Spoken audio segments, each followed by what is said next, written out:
created ISIS. Hillary Clinton created ISIS with Obama. Created with Obama.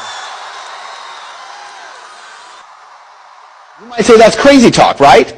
Here's Secretary of State Hillary Clinton. To be fair, we had helped to create the problem we're now fighting. How? Because when the Soviet Union invaded Afghanistan, we had this brilliant idea that we were going to come to Pakistan and create a force of mujahideen, equip them with Stinger missiles and everything else to go after the Soviets inside Afghanistan. And we were successful. The Soviets left Afghanistan, and then we said, great, goodbye, leaving these trained people who were fanatical in Afghanistan and Pakistan, leaving them well armed, creating a mess, frankly, that at the time we didn't really recognize. We were just so happy to see the Soviet Union fall, and we thought, okay, fine, we're okay now. Everything's going to be so much better. Now you look back, the people we're fighting today, we were supporting in the fight against the Soviets.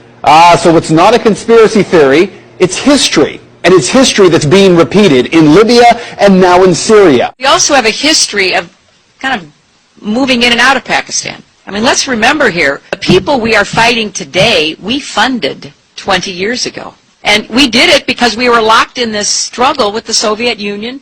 They invaded Afghanistan, and we did not want to see them control Central Asia, and we went to work. And it was President Reagan in partnership with the Congress, led by Democrats, who said, you know what, sounds like a pretty good idea.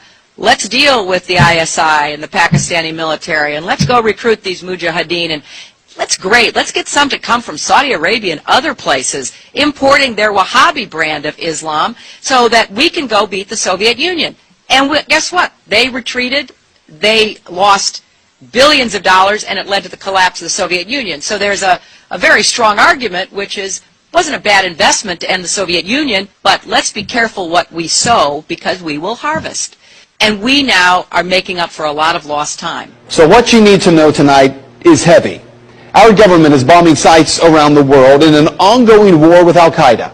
In Iraq, where Al-Qaeda had no presence before the U.S. war, Al-Qaeda is now thriving.